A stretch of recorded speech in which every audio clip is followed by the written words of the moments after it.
إن الحمد لله نحمده ونستعينه ونستغفره ونعوذ بالله من شرور أنفسنا ومن سيئات أعمالنا من يهده الله فلا مضل له ومن يضلله فلا هادي له وأشهد أن لا إله إلا الله وحده لا شريك له وأشهد أن محمدًا عبده ورسوله أرسله إلى الناس كافة بشيرا ونذيرا وداعيا إلى الله بإذنه وسراجا منيرا وصلى الله على آله وصحبه الذين ساروا على طريقته في الدعوة إلى سبيله وسلم تسليما كثيرا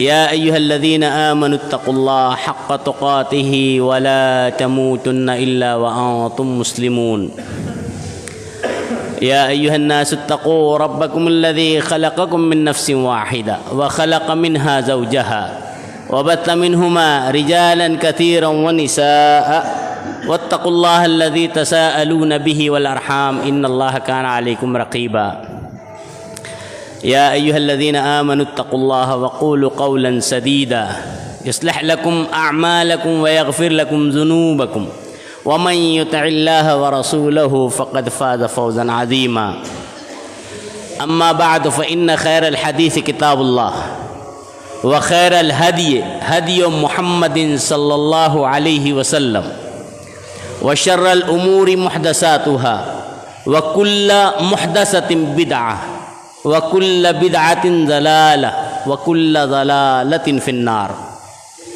فأعوذ بالله السميع العليم من الشيطان الرجيم من همزه ونفخه ونفسه بسم الله الرحمن الرحيم إنما المؤمنون الذين إذا ذكر الله وجلت قلوبهم وإذا تليت عليهم آياته زادتهم إيمانا وعلى ربهم يتوكلون الذين يقيمون الصلاة ومما رزقناهم ينفقون أولئك هم المؤمنون حقا وقال تعالى إنما المؤمنون الذين آمنوا بالله ورسوله ثم لم يرتابوا وجاهدوا بأموالهم وأنفسهم في سبيل الله أولئك هم الصادقون وقال تعالى إنما المؤمنون إخوة وجاء في الحديث أن عبد الله بن مسعود رضي الله عنه قال قال رسول الله صلى الله عليه وسلم إن الله يعطي المال من يحب ومن لا يحب ولا يؤتي الإيمان إلا من يحب وإذا أحب الله عبدا أعطاه الإيمان رواه الحاكم في مستدرك وعن أنس بن مالك رضي الله عنه قال قال رسول الله صلى الله عليه وسلم ثلاث من كن فيه وجد حلاوة الإيمان أن يكون الله ورسوله أحب إليه مما سواه وأن يحب المرء لا يحبه إلا لله وأن يكره أن يعود في الكفر بعد إذ أنقذه الله منه كما يكره أن يلقى في النار رواه البخاري ورواه مسلم أو كما قال عليه الصلاة والسلام محترم حاضرین، نوجوان دوستو، خواتین ملت، پردہ نشین ماں بہنوں، دیگر معزز محترم حاضرین و سامعین جمعہ، خطبہ مسنونہ کے بعد سورہ انفال، سورہ حجرات کی آیتیں پڑھی گئیں، پھر دو حدیث جو مستدرک حاکم اور بخاری اور مسلم کی ہے آپ حضرات کے گوش گزار کی گئی۔ انہی آیات و احادیث کے تناظر میں مومنہ اوصاف کے عنوان سے چند باتیں رکھنے کی کوشش کروں گا۔ اللہ تبارک و تعالیٰ سے دعا ہے رب العالمین مجھے شریعت کی روشنی اور دائرے میں کہنے اور ہم تمام کو شریعت اسلامیہ پر حتی المقدور عمل پیرا ہونے کی توفیق بخشے، آمین۔ سب سے پہلے اللہ کی حمد و ثنا، ہر قسم کی تعریف و توصیف، کبریائی، بڑائی اور بزرگی بیاں کرنا لازمی اور ضروری ہے کہ جس نے ہمیں اور آپ کو اتنی نعمتیں عطا کی ہیں کہ ہم ان نعمتوں کو گننا اور شمار کرنا چاہیں تو گن اور شمار نہیں کر سکتے۔ پھر درود و سلام ہو تمام ہی انبیاء اور رسول علیہم الصلاۃ پر، خصوصاً بے شمار و انگنت درود و سلام ہو ہمارے آخری نبی جناب احمد مجتبیٰ محمد مصطفیٰ علیہ السلام پر اور آپ کی آل اولاد پر۔ حمد و صلات کے بعد حاضرین جمعہ، اس بات سے ہم اور آپ بخوبی واقف ہیں، ہم جانتے ہیں کہ ہمارے معاشرہ اور سوسائٹی میں جس میں ہم اور آپ رہتے ہیں، پنپتے ہیں، زندگی گزارتے ہیں، اس میں ہر شخص اور ہر چیز اور شے کو ایک اصطلاحی نام دیا جاتا ہے۔ جیسے عبداللہ، عبد الرحمن، عمر، خالد، سلیم، کلیم، یہ سب انسانوں کے نام ہیں، چاہے وہ مرد کے ہو یا خواتین کے۔ اب نام سے بات نکل پڑی ہے تو درمیان میں جملہ معترضہ کے طور پہ 3 باتیں سمجھ لیں۔ نام شریعت میں اللہ رب العالمین سورہ حجرات سورہ نمبر 49 کی آیت 11 میں ارشاد فرماتا ہے وَلَا تَنَابَزُوا بِالْأَلْقَابِ، اے لوگو تم آپس میں برے لقبوں سے ایک دوسرے کو نہ پکارو۔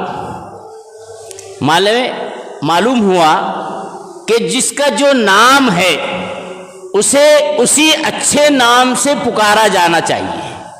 اس کی ظاہری خلقت کی کمی کی وجہ سے نام کو بگاڑ کر اور خاص طور سے اس کے استہزاء کے لیے، تحقیر کے لیے یا اس کو نیچا دکھانے کے لیے اس کی کمی کو سامنے رکھتے ہوئے اس کو کانا، بہرا، فلاں فلاں کہنا شریعت میں اس کو سخت منع کیا گیا ہے۔ وَلَا تَنَابَزُوا بِالْأَلْقَابِ، اللہ رب العالمین نے ہر ایک کو اپنی خوبی دی ہے، اور کسی میں اگر اللہ نے کچھ کوتاہی یعنی کسی میں کچھ کمی رکھی ہے، یہ اللہ کی حکمت اور مصلحت ہے، لیکن یاد رہے کہ اللہ رب العالمین نے ہی تمام انس جن اور جتنی مخلوق ہے سب کو پیدا کیا ہے۔ بہرحال تو نام جس کا جو ہے اسی سے پکارنا چاہیے، بلا وجہ عمران کو مانے، اقبال کو بالے اور جنید کو جنو نہیں بنا دینا چاہیے، یہ بھی تنابز بالالقاب میں شمار ہوں گے۔ بہرحال اس سے احتیاط کرنا چاہیے۔ نام سے متعلق بات چلیے تو دوسری اہم چیز جس کو ذہن نشین رکھنا ہے وہ یہ کہ نام رکھتے ہوئے اچھے اور بہترین نام رکھنے چاہیے، اور ہمارے اسلاف کے جو نام گزرے وہ سب سے اچھے اور بہترین نام۔ تیسری بات، نام رکھتے ہوئے نام کے معنی مفہوم سے بھی واقف ہونا چاہیے۔ آج ہمارا ماڈرن دور جاری ہے، بہت لوگ جو ہے مسلمان بھی گھرانوں میں دیکھنے میں آتا ہے، فیشن کے اس میں چل پڑتے ہیں اور اب اپنے بچوں کے نام فیشنیبل طور پہ رکھ دیتے ہیں۔ بہت سی جگہ سننے میں آتا ہے بچیوں کے نام آ رہے ہیں منتشا۔ آج معاشرے میں معنی مفہوم پر غور کریں، لغوی اعتبار سے بھی نہیں بیٹھتا ہے، بلا وجہ کے لوگوں نے اس کو اکٹھا لکھنا شروع کر دیا ہے، حالانکہ من الگ ہے، تشا الگ ہے۔ بہرحال کوئی معنی مفہوم نہیں۔ ایان لڑکوں میں مشہور ہے، معنی مفہوم کچھ بھی نہیں ہے۔ عربی میں دیکھیں تو ایانہ کا معنی ہوتا ہے کب، اگر اس کو مخفف انداز میں پکارا جائے تو ایان کے معنی بھی کب ہوں گے، بھائی بچے کا نام آپ نے کب رکھا ہے، کیا معنی ہے؟ تو بہرحال نام میں یہ 2-3 چیزوں کا خیال کرنا چاہیے، اور اگر نام اچھے رکھے گئے ہیں تو انہیں اچھے ناموں سے ہی پکارنا چاہیے، وَلَا تَنَابَذُوا بِالْأَلْقَابِ، اس تفصیل سے قطع نظر۔ جس طرح سے افراد اور اشخاص کے نام رکھے جاتے ہیں اصطلاحی، اسی طرح معاشرے میں اشیاء اور چیزوں کے نام بھی اصطلاحاً مشہور ہیں۔ جیسے اگر میں کہوں مسجد، تو تمام انسانوں کے دماغ میں عمومی طور پر اور خاص طور سے مسلمانوں کے ذہن و دماغ میں ایک وہ گھر آ جاتا ہے جو اللہ کی عبادت کے لیے مختص کیا گیا ہے، اور اگر 5 وقتہ نمازی ہے، کسی مسجد کا کوئی مصلی ہے، تو اس کے ذہن و دماغ میں اس گھر کی در و دیوار بھی آ جاتی ہے، وضو خانہ بھی آ جاتا ہے، صرف ایک لفظ کہنے سے، مسجد۔ ایسے ہی پھل فروٹ کے بھی کچھ اصطلاحی نام ہیں، سمجھتے چلیے تاکہ بات واضح ہو جائے۔ سیب، سنترا، انار، موسمبی وغیرہ ہم جانتے ہیں، ہر ایک کو الگ الگ ناموں سے یاد کیا جاتا ہے۔ اب مثال کے طور پہ کوئی شخص کسی پھل فروش کے پاس گیا، اسے خریدنا ہے پپیتا، دیکھ لیا پپیتا رکھا ہوا اچھا ہے، خوبصورت ہے، لال بھی دکھ رہا ہے، مہک بھی رہا ہے، اس نے سودا کیا، مطالبہ کیا پپیتا خریدنے کے لیے۔ پھل فروش بجائے پپیتا کے وزن پر انار یا جام وغیرہ رکھ دے رہے، جیسے ہی نظر پڑے گی کہے گا آپ پاگل ہو گئے یا آپ مجھے پاگل سمجھ رہے ہیں، میں نے پپیتا مانگا ہے، فوراً متنبہ کرے گا اور متنبہ ہو بھی جائے گا، بھائی مانگا کیا ہوں، دے رہا ہے کیا۔ بہرحال آپ غور کریں، پپیتا ہی لے کر آ گیا گھر پر، اگر پپیتا جیسا نظر آ رہا تھا، لال، خوشنما، اچھا، اہل خانہ میں سے کسی فرد نے اس کو کاٹا، کاٹنے کے بعد نہ لال ہے، نہ اچھا ہے، خوشنما نہیں ہے، بدمزہ ہے، اب دیکھ لیے کیسا احساس ہوتا ہے۔ تمام لوگ اپنے علم اور ظرف کے اعتبار سے اس کو برا بھلا کہتے ہیں، جیسے جس کی حیثیت، بھائی تمام مارکیٹ سے چھوڑ کر میں نے اس سے خریدا تاکہ اچھا پھل ملے، لیکن اس نے مجھے دھوکہ دے دیا۔ اس سے 3 باتیں سمجھ میں آتی ہے۔ ایک، انسان دھوکہ دہی کو پسند نہیں کرتا، دھوکہ دینے والا چھوٹا ہو یا بڑا، باریش ہو یا بیریش ہو، پسند نہیں کرتا، اور خاص طور سے اگر باریش دھوکہ دے تو اور زیادہ غصہ ہو جاتا ہے، اور کیا تانا دیتا ہے، بھائی داڑھی والے ہو کر دھوکہ دیتے ہو، شرم نہیں آتی ہے۔ بات نکتے کی ہے نا، ایک نکتہ، ایک پوائنٹ، انسان دھوکہ پسند نہیں کرتا۔ دوسری چیز، دھوکہ ہونے پر متنبہ کر دیتا ہے یا متنبہ ہو جاتا ہے کہ بھائی یہ آدمی صحیح نظر نہیں آ رہا ہے۔ امت کا المیہ کہیے، مسلمانوں کو ہر چیز کی تحقیق ہے، ہر چیز کی تحقیق ہے، اگر تحقیق نہیں ہے تو شریعت کی نہیں ہے۔ بہت سے باریش امت کو گمراہ کر بیٹھے ہیں، آدمی صرف باریش دیکھ رہا ہے کہ مولوی صاحب کی داڑھی بڑی لمبی ہے، اتنے ظاہر میں ٹیپ ٹاپ والے گمراہ کریں گے۔ تھوڑے سے غور کرنے کی بات ہے، میں مثال دیتے رہتا ہوں۔ ایک پیر ہے اور اس کا ایک مرید ہے، مرید نے پیر نے مرید کو ایک پھل دیا اور پھل پہ داغ لگا ہوا ہے، اور مرید سے کہتا ہے کہ پھل کھا لو۔ مرید کتنا بھی اپنے مرید کو کتنا بھی چاہنے والا ہو، فوراً ٹوکے گا، ارے پیر صاحب، ارے جناب، ارے فلاں، آپ کا دماغ تو چھڑکانے ہے، پھل میں کیڑے نظر آ رہے ہیں، داغ دھبا ہے، اور آپ مجھے کھانے کو کہہ رہے ہو، پھینکنے کو کہتے تو کوئی اور بات، آپ کھانے کے لیے کہہ رہے ہو۔ کھائے گا نہیں، فوراً پھینک دے گا، یہ نہیں دیکھے گا کہ مجھے دینے والا میرا پیر ہے، کیوں؟ اس کی عقل قبول نہیں کرے گی نا۔ بہرحال لیکن دین کا معاملہ ہے، ہر ایرا گیرا انجینئر سردار اور جو ہے ڈاکٹر آ کے کچھ دے دیتا ہے، آدمی کہتا ہے امن نہ سکتا، بڑا پھلا پہنچا ہوا ہے، بڑا باریش ہے، غلط تھوڑی کہے گا، تھوڑا سوچنے کی بات ہے۔ تیسری بات، جو تیسرا نقطہ ہے، ہم اور آپ دیکھتے ہیں جس کا جو نام ہے جیسے مثال کے طور پہ پپیتا آیا، پپیتے جو اصل شکل و ظاہر میں بظاہر شکل و صورت میں جو دکھ رہا تھا، کاٹنے کے بعد اس کا باطن ظاہر ہوا، اور جب باطن ظاہر ہو گیا تو آدمی انہیں برا بھلا کہنا شروع کیا۔ اس سے معلوم یہ ہوتا ہے کہ ایمان والے، ایمان بھی ایک صفاتی نام ہے، جیسے ہم اشخاص کے نام دیتے ہیں نا، عبداللہ، عبد الرحمن، پھل فروٹ کے نام دیتے ہیں نا، ایسے ہی ایمان بھی ایک صفاتی نام ہے۔ اور جو آدمی اس ایمان سے فیضیاب ہوتا ہے اسے مومن کہتے ہیں، یہ بھی ایک صفاتی نام ہے۔ اب اگر صفاتی نام میں وہ خوبی نہ ہو، وہ اوصاف نہ ہو جو شریعت نے متعین کیے ہیں، تو اس کی مثال اسی پپیتے کی سی ہوگی جو بظاہر تو لال ہے، خوبصورت ہے، عمدہ ہے، باطن ظاہر ہونے کے بعد اس کا لال پن بھی نہ ظاہر ہوا، اس کا عمدہ پن بھی ظاہر نہیں ہوا، اور نقصان دہ ہوا۔ آج مسلمانوں کے حالات کچھ یوں ہی ہے۔ امت کا دیکھ لے، اللہ رب العالمین محفوظ رکھے، کہنے سننے کے ساتھ عمل کی توفیق بھی دے۔ کیا حالات ہیں!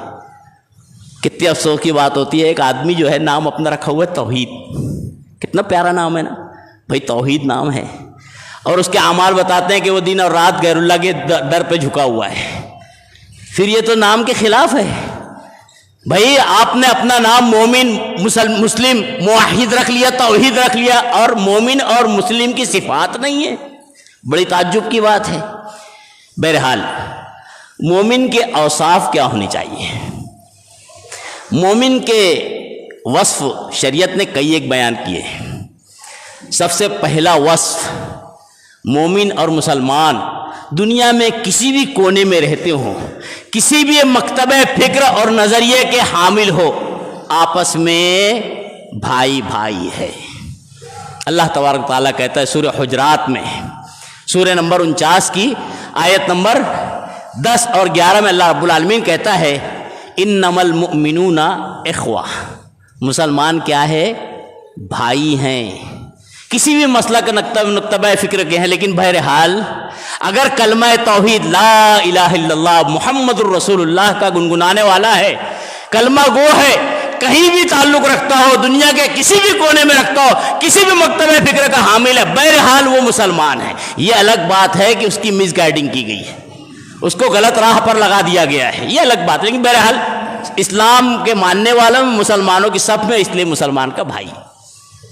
اور یہ بھائی بنانا اللہ رب العالمین کا بڑا احسان ہے، نعمت ہے۔ دیکھ لیجئے، دیگر ادیان کا مطالعہ کریں، ایک ہی مذہب کے ماننے والے 2، 3 اور ایک دوسروں کو قتل کرنے پر تلے ہوئے رہتے ہیں۔ یہ اسلام کی نعمت ہے، اللہ رب العالمین نے مسلمانوں کو آپس میں بھائی بنا دیا۔ اللہ تعالیٰ سورہ آل عمران سورہ نمبر 3 کی آیت نمبر 103 میں فرماتا ہے وَاذْكُرُوا نِعْمَةَ اللَّهِ عَلَيْكُمْ إِذْ كُنْتُمْ أَعْدَاءً فَأَلَّفَ بَيْنَ قُلُوبِكُمْ فَأَصْبَحْتُمْ بِنِعْمَتِهِ إِخْوَانًا وَكُنْتُمْ عَلَى شَفَا حُفْرَةٍ مِّنَ النَّارِ فَأَنْقَذَكُم مِّنْهَا۔ اللہ رب العالمین کی اس نعمت کا تذکرہ کرو، یاد کرو، اذ کنتم اعداء، جب تم آپس میں دشمن تھے، اللہ رب العالمین نے اس ایمان کی بدولت ایک دوسرے کو قریب کر دیا، ایک دوسرے کی محبت رچا بسا دی، ایک دوسرے کو ملنے والا بنا دیا۔ اسی لیے تو دیکھیے 1000 دشمنی ہے، کیا ہوا؟ چلتے ہوئے کیا کہتے ہوئے السلام علیکم ورحمۃ اللہ وبرکاتہ۔ مومن کا حق ہے نا، اس کے بڑے فائدے ہیں، آگے انشاءاللہ تذکرہ آئے گا۔ بہرحال یہ الفت جو مومنوں کے درمیان اللہ نے داخل کی ہے، یہ اللہ کا بڑا احسان ہے۔ کتنا بڑا احسان ہے آپ اس کا انداز لگائیں۔ سورہ انفال پڑھیں، سورہ انفال سورہ نمبر 8 کی آیت نمبر 63 پڑھیں۔ اللہ رب العالمین فرماتا ہے وَأَلَّفَ بَيْنَ قُلُوبِهِمْ، اللہ نے ان کے درمیان، ان کے دلوں کے درمیان الفت پیدا کی، محبت پیدا کی۔ اگر اللہ کے نبی صلی اللہ علیہ وسلم آپ ان کے درمیان زمین اور جتنی بھی زمین کی چیزیں، آسمان کی چیزیں سب لے کر بھی چلتے اور ان کے درمیان محبت پیدا کرنا چاہتے تو آپ نہیں کر سکتے تھے، اللہ نے محبت پیدا کی۔ یہ کس کی خوبی ہے؟ جناب اللہ رب العالمین کی، جو اللہ نے مومنوں کے درمیان محبت، الفت پیدا کی، اور اسی محبت الفت کے ناطے مسلمان آپس میں ایک دوسرے کے بھائی ہیں۔ انما المؤمنون اخوہ۔ اب جب بھائی ہے تو بھائی کو چاہیے کہ بھائی کے بارے میں جو باہمی حقوق دیے ہیں شریعت نے، اسلام نے، جس اسلام کو مانتا ہے، جس ایمان کو مانتا ہے، اس ایمان اور اسلام کے تحت اس باہمی حقوق کو پہچانے۔ آج ایک المیہ مسلمانوں کا کیا ہے معلوم؟ جیسے ہم ہیں نا، ریڈی میڈ مسلمان ہیں، اسی لیے اسلام کی اس عظیم نعمت سے غافل بھی ہیں، لا علم بھی ہیں، ناواقف بھی ہیں۔ ورنہ جسے اسلام خاندانی نہیں بلکہ تحقیق کے بعد حاصل ہوا اس کو اسلام کی نعمت پوچھو اور شریعت سے پوچھو اسلام کی کیا نعمت ہے۔ حضرت عبداللہ بن مسعود رضی اللہ عنہ راوی حدیث بیان کرتے ہیں، نبی کریم صلی اللہ علیہ وسلم کا ارشاد نقل کرتے ہوئے نبی صلی اللہ علیہ وسلم نے فرمایا، ان اللہ یعطی المال من یحب ومن لا یحب۔ مال جو ہے نا، چھوٹا زیادہ کم زیادہ جو بھی، اللہ جس کو دیتا ہے نا، یحب والا ومن لا یحب، اللہ ہر ایک کو دیتا ہے۔ اللہ کا دشمن بھی ہے تو اللہ اس کو بھی نواز دیتا ہے، روزانہ صبح شام پیٹ رہا ہے تو اللہ اس کو بھی نواز رہا ہے۔ کیوں؟ یہ اللہ رب العالمین کی رحمت ہے، رحمان ہے اللہ رب العالمین۔ بہرحال اس کے آگے نبی صلی اللہ علیہ وسلم نے فرمایا کیا؟ وَإِنَّ الْإِيمَانَ لَا يُؤْتِي الْإِيمَانَ إِلَّا مَنْ يُحِبُّ۔ اللہ ایمان اسی کو نوازتا ہے جس سے محبت کرتا ہے۔ اور یقین مانیے اگر ہمارے اندر حقیقی ایمان ہے، حقیقی اسلام ہے، وہ اسلام ہے جو اللہ کو پسند ہے، وہ اسلام ہے جو جناب محمد رسول اللہ نے پھیلایا، وہ ایمان ہے جو صحابہ کرام جس پر ایمان رکھتے تھے۔ ہمیں خوش ہونا چاہیے کہ اللہ رب العالمین نے ہمیں چنا ہوا ہے۔ ہمارے اپنے اعمال، اللہ سے دعا کرنا ہے، پروردگار میرے اعمال اتنے کرتوت کے نہیں ہیں، میرے کرتوت اتنے اچھے نہیں کہ اللہ تم مجھے نجات دے دے گا۔ اللہ تیری رحمت میرے ایمان کے واسطے میرے اوپر سایہ فخر رکھنا پروردگار۔ ایمان چھوٹا موٹا معاملہ نہیں ہے، اللہ اس کو ایمان دیتا ہے جس سے چاہتا ہے کہ یہ مومن ہو۔ اور اللہ نے قرآن میں کیا ڈکلیئر کیا ہے؟ اللہ رب العالمین مشرک کو معاف نہیں کرے گا۔ اس کا مطلب یہ کہ اگر آدمی ایمان کی حالت میں شرک کر رہا ہے تو اس کا ایسا ایمان اس کے لیے فائدہ مند نہیں ہے، فوراً ٹٹولنا چاہیے، میری زندگی میں کہیں شرک تو نہیں ہے، جانے انجانے بچنا چاہیے اس۔ بہرحال ایمان کی نعمت اگر ہمیں ملی ہے، ہم باہمی ایک دوسرے کے بھائی ہیں، مسلمان ہیں، مومن ہیں، تو ہمیں ایک دوسروں کا خیال بھی کرنا چاہیے۔ باہمی جو تعلقات میں جو ہمارے لیے جو خوبیاں اور صفتیں رکھی گئی ہیں، ان صفتوں کو ایز اے مومن، ایز اے مسلم اختیار کرنا چاہیے۔ صرف نام کا عبد الرحمن عبداللہ بن کے، نام کا سلیم کلیم اور عمر اور زید بن کے اپنے آپ کو گمراہی میں مبتلا نہیں کرنا چاہیے۔ کسی جو ہے جانکار نے بڑی اہم بات بیان کی تھی، ابھی آپ نے بھی سنا ہوگا۔ آج مسلمان جو ہے ستائے جا رہے ہیں، ظلم و زیادتی کا شکار ہیں، کیوں معلوم؟ صرف نام کے لیے کہ مسلمان ہے، کل اللہ رب العالمین کے حضور جب حاضر ہوں گے تب بھی عذاب دیے جائیں گے، اس لیے کہ تو دنیا میں مسلمان ہی نہیں تھا، دنیا میں ستائے جا رہے تھے مسلمان اور مومن ہونے کے ناطے، آخرت میں عذاب دیے جائیں گے مومن اور مسلمان نہ ہونے کی وجہ سے۔ ہمیں غور کرنا چاہیے، اگر واقعی ہم مومن ہیں تو جیسے بھی چھوٹی موٹی خوبی ایمان والی داخل کرنا چاہیے، جو اللہ کو پسند ہے، جو جناب محمد رسول اللہ نے بیان کی ہے، اور جو ایمان کے خلاف چیزیں پڑتی ہے، شرک، بدعات، خرافات، ان سے پرہیز کرنا چاہیے، جتنا ممکن ہو بچنا چاہیے، نہیں تو پھر محنت ضائع ہو جائے گی۔ قرآن کا مطالعہ کرے، سورہ فرقان میں اللہ رب العالمین نے اشارہ فرماتا ہے کہ ہم نے جتنے بھی لوگ عمل کیے ہیں وَجَعَلْنَا حَبَاءً مَنْثُورًا، اللہ کہتا ہے ایسے لوگوں کے اعمال کو ہم اڑا کے راکھ کر دیں گے۔ کس کو کہتے ہیں راکھ معلوم؟ اتنا باریک اللہ کر دے گا اس کو۔ ہوا کے بارے میں تفصیل میں ملتا ہے، مفسرین لکھتے ہیں کہ جب ہم اور آپ دیکھتے ہیں آج تو ماشاءاللہ پکے عمارات اور گھر بنے ہوئے، جب پرانے گھر ہوتے تھے جو پترے وغیرہ ہوتے تھے، ایک چھوٹا سا سوراخ ہوتا تھا، اس میں سے جو ہے روشنی سورج کی آتی تھی، ذرات نظر آتے تھے، ایسے عام طور سے نظر نہیں آتے نگاہوں میں، اس روشنی میں نظر آتے ہیں۔ تو جو باریک باریک ذرات ہے، اللہ رب العالمین اس کی طرف اشارہ دے رہا ہے کہ ہم یہ بڑے بڑے موٹے موٹے کام کر کے آئیں گے اور ان کے کاموں کو ہم حباء منثورا کر دیں گے، ان کی کوئی گنتی اور حیثیت نہیں ہوگی۔ کیوں؟ عمل تو بہت کیے ہوں گے لیکن جناب محمد رسول اللہ صلی اللہ علیہ وسلم کے بتائے ہوئے طریقے کے مطابق نہیں ہوں گے۔ بہرحال مومنانہ صفات کیا ہوتی جانتے ہیں؟ بہت سی صفات ہے، وقت کم ہے، اشارتاً بتاتا چلوں۔ سب سے پہلے ایک دوسرے سے محبت کرنا۔ آج یہ چیز، یہ خوبی جو اسلام کی خوبی تھی، یہ خوبی جو مومنوں اور مسلمانوں کی خوبی تھی، غیروں نے اٹھا لیا ہے، غیروں نے اچک لیے ہیں۔ غیر اس میں جو آگے بڑھے ہوئے مسلمان آپس میں ایک دوسرے کے دشمن ہیں۔ دیکھنے میں آتا ہے، دن سننے میں آتا ہے، بھائی مسلمان کا معاملہ ہے تو بڑی سے بڑی تلوار نکل رہی ہے، بڑے سے بڑے پھائیے نکل رہے ہیں، وہ نکل رہے ہیں، اتنے سے اتنے زیادہ لوگ جمع ہو جا رہے ہیں۔ کس کا معاملہ ہے بھائی؟ مسلمان کا معاملہ ہے۔ جبکہ مسلمان کون ہوتے معلوم؟ محمد الرسول اللہ صلی اللہ علیہ وسلم۔ اللہ قرآن میں کہتے ہیں والذین آمنوا معہ اشداء علی الکفار رحماء بینہم۔ یہ جو معاملہ ہے نا غیروں کے لیے، اپنوں کے لیے تو بھائی رحماء، مہربان، رحم دل، نرم، تواضع اختیار کرنے والے، لیکن معاملہ بالکل الٹا نظر آتا ہے۔ اللہ امت کو صحیح سمجھ عطا فرمائے۔ بہرحال محبت یہ آپس میں ہونی چاہیے، اور اگر محبت بندہ اللہ کی رضا اور خوشنودی کے لیے کر رہا ہے نا تو اس کا دنیا اور آخرت دونوں جہان میں فائدہ ہے۔ ایک مثال دیتا ہوں، کئی مثالیں ہیں۔ نبی کریم صلی اللہ علیہ وسلم بیان فرماتے ہیں، حضرت ابو ہریرہ راوی حدیث ہے، کہتے ہیں کہ ایک شخص راستے سے گزر رہا ہے، اللہ رب العالمین اس مسافر کے راستے میں ایک فرشتہ مقرر کر دیتا ہے۔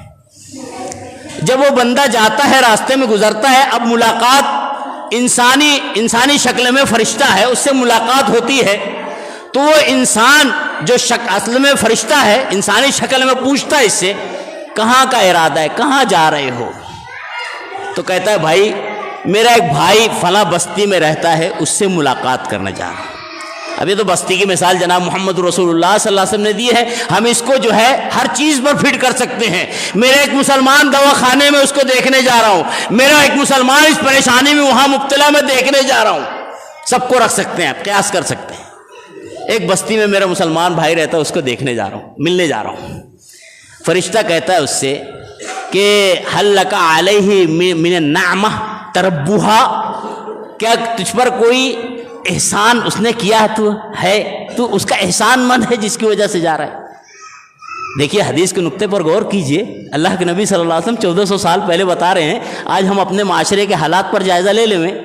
آدمی کسی کو دیکھنے جا رہا ہے تو کب جا رہا ہے؟ بڑا قریبی ہے بھائی، اگر نہیں جائیں گے تو معاملہ ٹیڑھا ہو جائے گا، بھائی ان سے اپنا کاروبار ہے، اگر نہیں دیکھنے جائیں گے تو یہ برا ہو جائے گا، اور عام مسلمان ہیں تو نہیں۔ دو نقطے پہ کی بات ہے کہ بھائی کئی لوگ ایسے ہیں جو ہے کسی کی خوشی کی محفل میں جا رہے ہیں، گھر بھرائی ہے جو کہ غیر شرعی ہے، بچے کی جو ہے عقیقت چھوڑیے، اس کی رسمیں ہیں، یہ بڑے سے بڑے تحفے اور یہ انعامات، شادی بیاہ کا معاملہ ہے، ہزاروں لاکھوں۔ ایک مومن بندہ کسی پریشان حال ہاسپٹل میں ہے، کبھی ہم نے سوچا کہ ہم جا کے لفافہ لے کے پہنچائے 1000 2000 لاکھ $2 اپنی سخت طاقت کے حساب سے؟ تھوڑا غور کرنے کی بات ہے۔ دیکھ کر چہرہ دیکھ کر ہم جو ہے فیصلہ کرتے ہیں کہ اس کے پاس جانا ہے کہ نہیں جانا ہے، اس کو دیکھنا ہے کہ نہیں دیکھنا ہے۔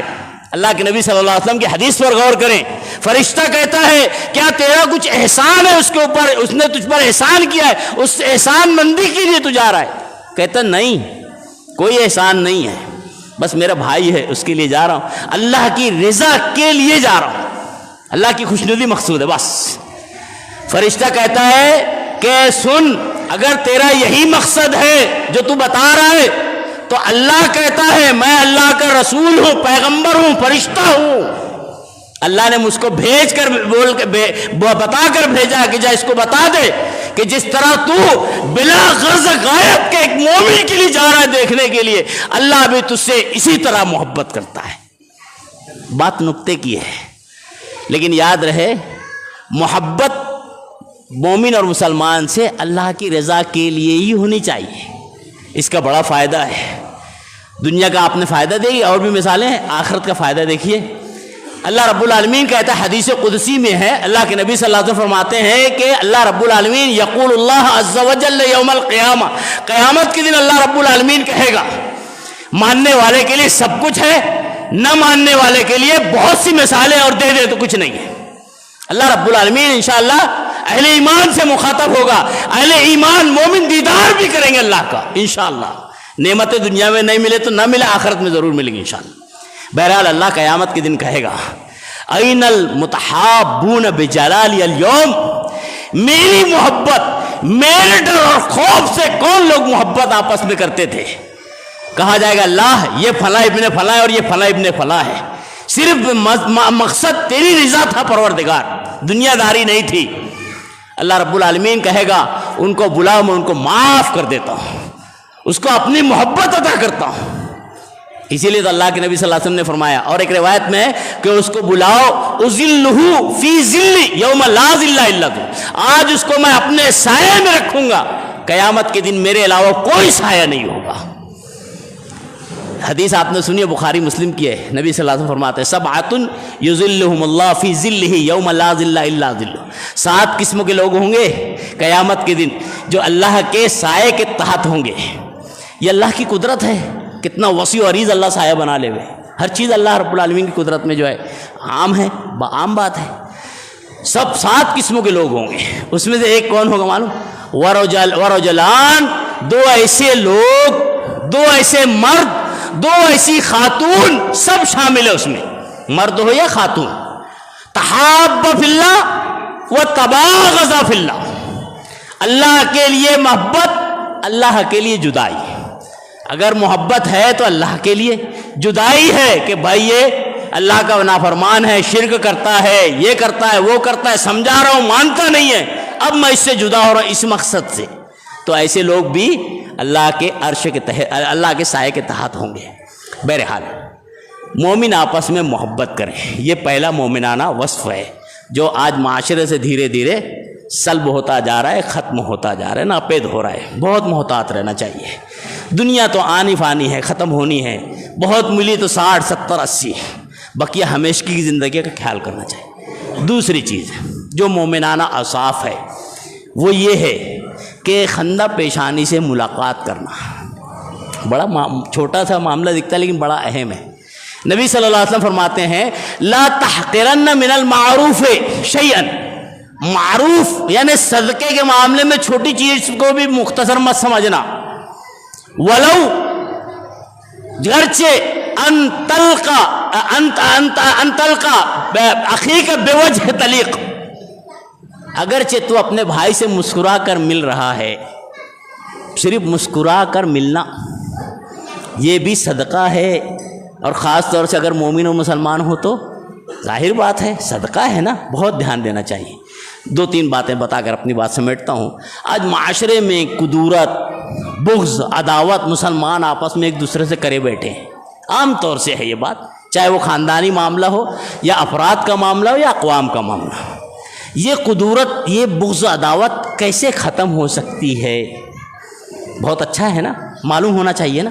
نبی کریم صلی اللہ علیہ وسلم نے 1400 سال سے زیادہ پہلے بیان کر دیا تھا کہ اگر 2 مسلمان بھائی کے آپس میں کسی وجہ سے کدورت ہو گئی ہے، دشمنی ہے، بغض و عداوت ہے، یا 2 خاندانوں میں ہے، یا 2 قبیلوں میں ہے، یا 2 قوموں میں ہے، اور اس عداوت کدورت کو ہٹا کر محبت اپنے درمیان پیدا کرنا چاہے تو کیسے پیدا ہوگی؟ جناب محمد رسول اللہ صلی اللہ علیہ وسلم نے بیان فرمایا 3 چیزیں۔ آپ نے فرمایا افشوا السلام، اگر کدورت ختم کرنا ہے نا، محبت کا پیدا کرنا ہے، مسلمانوں کا آپس میں ایک دوسرے سے قریب ہونا ہے نا، سب سے پہلے سلام کریں۔ امت نے، مسلمانوں نے کیا کر دیا؟ استغفر اللہ، عالمی ہے مسلمانوں کا، بعض لوگوں کو سلام کر دے ہوئے مسلمان ہونے کے بعد تو ان کے نکٹ ٹوٹ جاتے ہیں، ان کی بیوی دور ہو جا رہی ہے۔ اب آدمی، ایک عام آدمی میرے جیسا چھوٹا موٹا انسان اگر کسی مولوی صاحب کو سلام کرنا سوچے، اور مولوی کا اتفاق سے تعلق کسی اور مکتب فکر سے ہے، جس مکتب فکر کی یہ تعلیم ہے کہ اگر کسی فلاں نے، میں تو اپنے آپ کو مانتا ہی نہیں ہوں، میں وہابی ہوں، ہاں کوئی کہے کہ محمدی تو میں مانوں گا، کیونکہ محمد ابن عبد الوہاب نے تحریک چلائی تھی کتاب و سنت کی، نسبت محمد ابن وہاب کی طرف ہونا چاہیے، ان کے والد کو تو کچھ مان بھی نہیں تھا، محمد نے کی تھی، اور ہم ماننے والے محمد رسول اللہ کی، ہماری نسبت بھی محمد کی طرف کرنا چاہیے۔ بہرحال اگر کوئی کہے کہ اس وہابی کے سلام کرنے کی وجہ سے میرا نکاح ٹوٹ جاتا ہے، میری بیوی مجھ سے دور ہو جاتی ہے، مسئلے کھڑے ہو جاتے ہیں. اب میرے جیسا بھولا بھالا چھوٹا موٹا انسان کسی کو سلام کرنے سے پہلے ڈرنے لگے گا. ایسی تعلیمات معاشرے میں نہیں پھیلانا چاہیے جو اسلام کے صریح خلاف ہو، جو جناب محمد رسول اللہ صلی اللہ علیہ وسلم کی سنت کے عین خلاف ہو. کیوں؟ نبی صلی اللہ علیہ وسلم نے کیا فرمایا؟ افش السلام، سلام کو عام کر. اذا عرفت ومن لم تعرف، اس کو بھی سلام کر جس کو تو جانتا ہے، اس کو بھی سلام کر جس کو تو نہیں جانتا. جس سے مقصد ہے اس کو بھی سلام کر، جس سے کوئی مقصد نہیں ہے اس کو بھی سلام کر. ہر ایک کو سلام کرنا. ایک یہ صورت ہے. دوسری صورت مصافحہ کرنا. یہ بھی نبی صلی اللہ علیہ وسلم نے محبت کی ترغیب تحریم میں علامہ البانی رحمۃ اللہ علیہ اس کو نقل کیے ہیں اس حدیث کو صحیح سند سے، کہ اگر آدمی محبت میں مصافحہ کرے ایک مسلمان سے تو مصافحہ کرنے کی وجہ سے بھی اس کی قدورت محبت میں بدل جاتی ہے. تیسری چیز جو جناب محمد رسول اللہ صلی اللہ علیہ وسلم نے بیان فرمائی ہے وہ یہ کہ آدمی آپس میں ہدیت تحفہ تحائف دے دے. اس سے بھی جو ہے آپس کی قدورت بغض و عداوت محبت میں بدل جاتی ہے. اور بھی کئی باتیں ہیں، موقع نہیں ہے، انشاءاللہ موقع رہا تو اس کی تفصیل رکھی جائے گی. اللہ رب العالمین سے دعا کرتے ہیں پروردگار عالم ہمیں دین کی صحیح سمجھ اور فہم عطا فرما دے. پروردگار عالم ہم اگر دین میں ڈگمگا گئے ہوں کسی جگہ پر، اللہ رب العالمین ہماری صحیح رہنمائی عطا فرما دے. اللہ رب العالمین جانے انجانے ہم سے بہت سی غلطیاں ہو رہی ہیں، پروردگار عالم تو اپنی رحمت سے ہماری غلطیوں پر پردہ فرما دے. الہ العالمین ہماری ٹوٹی پھوٹی چھوٹے موٹے جو ہے ٹوٹی پھوٹی عبادتوں کو درجہ قبولیت سے نواز دے. ہمارے بڑے بڑے گناہوں کو اللہ رب العالمین اپنی رحمت سے معاف فرما دے. الہ العالمین اس موقع پہ جو باتیں کہی گئی ہے مسلمانوں کے اوصاف کے تعلق سے، مومنوں کے اوصاف کے تعلق سے، اللہ رب العالمین جو بتائی گئی اور جو نہ بھی بتائی گئی، جو شریعت کی بیان کردہ اوصاف ہیں، اللہ ان اوصاف کو اختیار کرنے والا بناوے. اللہ رب العالمین اپنے طاقت کے بقدر اللہ رب العالمین شریعت پر عمل پیرا ہونے کی توفیق بھی بخش دے. اللہ رب العالمین مسلمانان عالم پریشانی سے دوچار ہیں، خاص طور سے اہل فلسطین، غزہ، پنجاب. اللہ رب العالمین جہاں بھی مسلمان اہل توحید پریشانی سے دوچار ہیں، پروردگار عالم ان کی غائبانہ امداد اور نصرت عطا فرما دے. اللہ رب العالمین ہم میں بھی جو پریشانی سے دوچار ہو، پروردگار عالم اس کی پریشانی کو دور فرما دے. پریشانی مالی ہو، اللہ رب العالمین اس کے رزق حلال میں کشادگی اور برکت عطا فرما دے. پریشانی جسم سے تعلق رکھتی ہو، پروردگار عالم ایسے ہر مریض کو شفائے کاملہ عاجلہ نصیب عطا فرما دے. اللہ رب العالمین پریشانی کسی ایسے جوڑے کو ہو جو اولاد کے نہ ہونے سے ہو، اللہ رب العالمین ان جوڑوں کو اولاد نرین عطا فرما دے. اللہ رب العالمین پریشانی اولاد کے تعلق سے ہو، اللہ رب العالمین اولاد کو نیک اور صالح بنا دے. پروردگار عالم ہم میں جو گزر گئے ہوں چھوٹے بڑے، اللہ رب العالمین ان کی کروٹ مغفرت عطا فرما دے، ان کی نور کو قبروں سے منور فرما دے. اللہ رب العالمین جب تک ہمیں دنیا میں رکھے حقیقی دین اور ایمان پر قائم اور دائم رکھے. الہ العالمین ہمارا خاتمہ بھی حقیقی دین اور ایمان پر ہی فرما دے.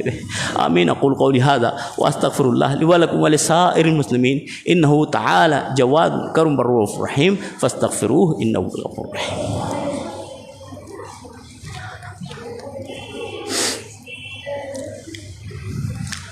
الحمد لله وحده والصلاة والسلام على من لا نبي بعده. أما بعد قال الله تبارك وتعالى أعوذ بالله من الشيطان الرجيم بسم الله الرحمن الرحيم إن الله وملائكته يصلون على النبي يا أيها الذين آمنوا صلوا عليه وسلموا تسليما اللهم صل على محمد وعلى آل محمد كما صليت على إبراهيم وعلى آل إبراهيم إنك حميد مجيد اللهم بارك على محمد وعلى آل محمد كما باركت على إبراهيم وعلى آل إبراهيم إنك حميد مجيد اللهم انصر الإسلام والمسلمين اللهم انصر الإسلام والمسلمين في فلسطين وفي غزة وفي بنجاب وفي كل مكان يا أرحم الراحمين اللهم انصر من نصر دين محمد صلى الله عليه وسلم واجعلنا منهم واخذل من خذل عن دين محمد صلى الله عليه وسلم ولا تجعلنا منهم آمين. عباد الله رحمني ورحمكم الله إن الله يأمر بالعدل والإحسان وإيتاء ذي القربى وينهى عن الفحشاء والمنكر والبغي يعظكم لعلكم تذكرون اذكروا الله يذكركم وادعوه يستجب لكم ولذكر الله تعالى أعلى وأولى وأجل وأتم. أقم الصلاة.